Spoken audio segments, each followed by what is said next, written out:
नमस्ते है जी। दोस्तों, मैं हूं डॉक्टर धैर्यवान, आपका अपना रेकी मास्टर। दोस्तों, रेकी हीलिंग की क्लासेस में आज हम आपके सवालों के जवाब देने वाले हैं। जो सवाल आप लोगों ने कमेंट्स में पूछे, जो कि बहुत ही इम्पोर्टेंट और बहुत वैल्यूएबल सवाल थे। मुझे खुद को लगा कि इन सारी चीज़ों को तो मैंने कभी बताया ही नहीं। उन इम्पोर्टेंट क्वेश्चंस के आज मैं आंसर्स देने वाला हूं आप लोगों को। गहरी सांस भरकर कंधे सीधे कर लीजिए और इन ज़रूरी टॉपिक्स को समझिए। एक बहुत ही इम्पोर्टेंट सवाल चौकुरे के बारे में, कि चौकुरे का इस्तेमाल करने के लिए क्या हर बार एनर्जी कॉलिंग करने की ज़रूरत है, रेकी हीलिंग को कॉल करने की ज़रूरत है, आह्वान करने की ज़रूरत है। अगर हम रास्ते में चलते हुए किसी जानवर को या किसी ख़राब गाड़ी को, किसी पेड़ को हील कर रहे हैं, तो हर बार क्या एनर्जी कॉलिंग करने की ज़रूरत है? जी बिल्कुल नहीं। बीइंग अ रेकी हीलर, आप रोज़ सुबह एक बार तो एनर्जी कॉलिंग करते ही हैं, तो वो आपके साथ जुड़ा होता है। यहाँ पे एक क्वेश्चन हमें आता है कि अगर एनर्जी फ्लो होता रहेगा तो कहीं हमारा एनर्जी ड्रेन तो नहीं हो जाएगा? क्या हमारी एनर्जी ख़त्म तो नहीं हो जाएगी? हमारी खुद की एनर्जी ड्रेन तो नहीं हो जाएगी? जी बिल्कुल नहीं। अगर आप किसी की हीलिंग कर रहे हैं तब हम एनर्जी कॉल करते हैं और हीलिंग ख़त्म होने के बाद खुद को डिस्कनेक्ट करते हैं। डिस्कनेक्ट करने का तरीका मैंने बताया था, या तो यहाँ कट कट कट इस तरह से कैंची बना के काट लीजिए, या बहते हुए पानी में हाथ धो लीजिए, या फिर इस तरह से डिस्कनेक्ट हो। डिस्कनेक्ट करने के लिए आपकी सोच ही काफ़ी है। आप परमिशन लेके रेकी हीलिंग से डिस्कनेक्ट हो सकते हैं, वो कोई बहुत बड़ी बात नहीं है। लेकिन चौकुरे से है कि ये सब इतने पवित्र चिन्ह हैं कि इनका एक बार अट्यूनमेंट हो जाने भर से वो आपके हाथों में हमेशा रहता है। किसी को चौकुरे भेजने के लिए, सेहकी भेजने के लिए रेकी हीलिंग को हर बार कॉल करने की ज़रूरत नहीं है। दूसरा सवाल कि मैंने रेकी लेवल 1 में शक्तिपात ले लिया है, अब मुझे क्या करना चाहिए? प्लीज़ बताइए। शक्तिपात लेने के बाद आपको अगले 21 दिनों तक अपने 7 चक्रास को हील करने चाहिए।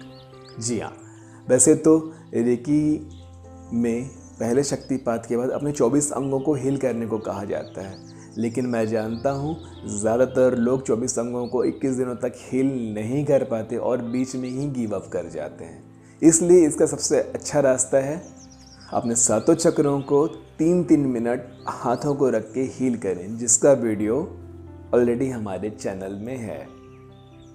तो शक्तिपात के बाद अगले 21 दिनों तक अपने 7 चक्रों को हील कीजिए, जिससे आप एक रेकी मास्टर में कन्वर्ट हो जाएंगे, एक रेकी हीलर में कन्वर्ट हो जाएंगे। वैसे रेकी मास्टर तो लेवल 3 के बाद ही बनता है कोई इंसान। रेकी फर्स्ट लेवल और सेकंड लेवल में रेकी हीलर बन जाता है, आप किसी को हील कर सकते हो। तीसरा सवाल, सर क्या रेकी को बिना कॉल किए सिंबल्स का इस्तेमाल कर सकते हैं? जी हाँ, सारे सिंबल्स को बिना कॉल किए इस्तेमाल कर सकते हैं अगर उसका शक्तिपात हो गया है तो। ध्यान रखिएगा, कोई भी सिंबल तभी आपके काम आएगा जब आप उसका रेगुलर इस्तेमाल कर रहे हैं। थिंक यार, ऐसा है कि अगर आप रोज़ रेकी हीलिंग को कॉलिंग करके सिंबल्स का इस्तेमाल कर रहे हैं, तो आप कभी भी उस सिंबल्स का इस्तेमाल यूं ही कर सकते हैं बिना बुलाए भी, क्योंकि वो रोज़ आ रहा है आपके पास।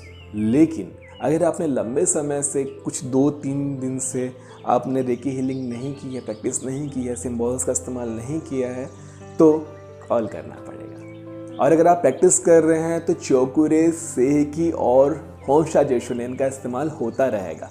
होंशा जेशुनेन अभी मैंने नहीं सिखाया है, लेवल 2 पे उससे मैं सिखाऊंगा, जिसके लिए आने वाले टाइम पे वीडियो बनेंगे। तो इन तीनों सिंबल का इस्तेमाल तो रोज़ ही होगा, तो इसका इस्तेमाल आप कभी भी कर सकते हो। 5वां सवाल, सर एक साथ 3 या 4 लोगों को हील करना हो या प्रोटेक्शन शील्ड में रखना हो या प्रोटेक्ट करना हो तो क्या करें? जैसा कि मैं हमेशा कहता हूँ कि रेकी सीखने का विषय नहीं, साधना का विषय है। अगर आप 3-4 लोगों पर अपना फोकस करना सीख जाते हैं प्रैक्टिस से, तो आप 3-4 लोगों को भी हील कर सकते हैं। लेकिन एक एक करके हील करने पे ही आप अच्छा फोकस कर पाएंगे, ये सही है। हाँ, ये 3-4 लोगों का मन अशांत है एक साथ, तो आप एक साथ उन्हें हील कर सकते हो। 3-4 लोगों किसी बात से परेशान है या कुछ ऐसा प्रॉब्लम है जो 3-4 लोगों का छोटा सा ही प्रॉब्लम है और एक जैसा ही प्रॉब्लम है, तो आप हील कर सकते हो। रही बात प्रोटेक्शन शील्ड की, जी हाँ, प्रोटेक्शन शील्ड आप 3-4 या पूरी सभा को, पूरे घर को एक साथ प्रोटेक्शन शील्ड में डाल सकते हो। जितने को भी आप अपनी कल्पना शक्ति के अंदर रख सकते हो उसे प्रोटेक्शन शील्ड में डाल सकते हो। 3 या 4 लोगों को अपनी कल्पना में इस तरह से रखिए और सफ़ेद, हरा, लाल, चौकोरे चौकोरे चौकोरे, सुरक्षित हो सुरक्षित हो सुरक्षित हो। आपने कर दिया। ऐसे ही बहुत लोगों को कर सकते हैं। चलती हुई गाड़ी को कर सकते हैं। आप किसी गाड़ी में बैठे हुए किसी और जो कहीं रुका हुआ है, आप तो आगे बढ़ रहे हैं, बस आपकी कल्पना में अगर वो कोई चीज़ को आप स्थिर कर सकते हो तो आप उससे प्रोटेक्ट कर सकते हो और उसे हील भी कर सकते हो। मैं बार बार ये समझाऊंगा कि अपनी कल्पना शक्ति को, अपनी विजुअलाइजेशन पावर को ही बढ़ाइए, उस पर प्रैक्टिस कीजिए। जितना आप प्रैक्टिस करेंगे उतना ही आप परिपक्व होते जाएंगे। एक सवाल और है, एग्ज़ाम और स्टडी के लिए रेकी हीलिंग बताइए। इसके लिए एक पूरा वीडियो बनता है जो मैं अगले वीडियो में आपको बना के दूंगा। एग्ज़ाम और स्टडी के लिए बहुत फोकस चाहिए, बहुत समझदारी चाहिए और बहुत अच्छी हीलिंग चाहिए। अगर आप एग्ज़ाम के टाइम पे रोज़ 10 मिनट आप अपनी पढ़ाई को लेके हीलिंग करते हैं तो आप देखेंगे कि आपका जो रीजनिंग पावर है, आपका जो फोकस लेवल है कितना बढ़ जाएगा और कितने अच्छे से आप याद कर पाएंगे। सवाल और है आपका कि चक्र को, किसी के चक्र को कैसे देखें, किसी के ऑरा को कैसे स्कैन करें और कैसे क्लीन करें किसी के ऑरा को, और अगर ब्लॉक है कोई चक्र तो कैसे पता करें। किसी के ऑरा को देखना है तो हर कोई किसी के ऑरा को नहीं देख सकता। कोई सिद्ध, मतलब कि जो रोज़ ध्यान करता है, जो अपने इस पॉइंट पे ध्यान लगाना जिसने सीख लिया, नोज़ के बिल्कुल टिप पे जिसने ध्यान लगाना सीख लिया, वो किसी के ऑरा को देख सकता है कुछ ही टाइम में। कैसे? अभी आप एक प्रैक्टिस कीजिए, अभी यहीं पर किसी भी इंसान को देखो, किसी भी फ़ोटो को देखो और उसके नोज़ के टिप पे, उसके नोज़ के टिप पे देखना, और आप थोड़ी देर के अंदर ही फील करोगे कि उसके ऊपर एक मैग्नेटिक फील्ड, एक ऑरा आप देख सकते हो।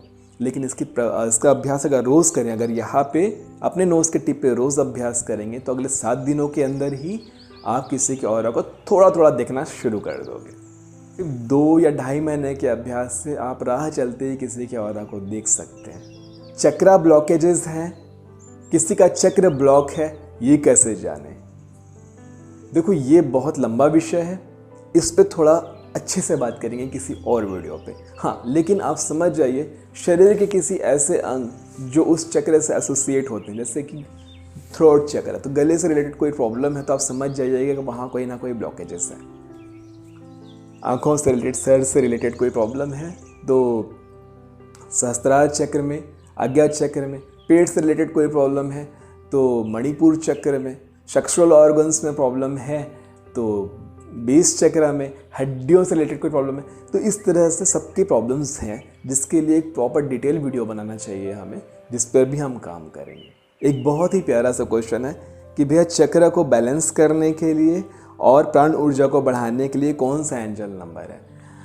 सही है, जो लोग रेकी हीलिंग करना नहीं जानते हैं, जो लोग रेकी हीलिंग नहीं कर पाते हैं, वो एंजल नंबर का भी प्रयोग कर सकते हैं। अपने चक्रों को बैलेंस करने के लिए और प्राण ऊर्जा को बढ़ाने के लिए एक नंबर है 996। ये नंबर आप अपने लेफ्ट बॉडी पार्ट में लिखिएगा।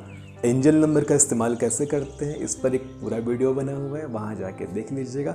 लेकिन मैं फिर भी बताऊंगा, इस नंबर को बॉडी के लेफ्ट साइड में आप यहाँ कहीं पर भी या पैरों में या लिख सकते हैं। 1 या 2 बार या 3 बार लिखें तो ठीक है।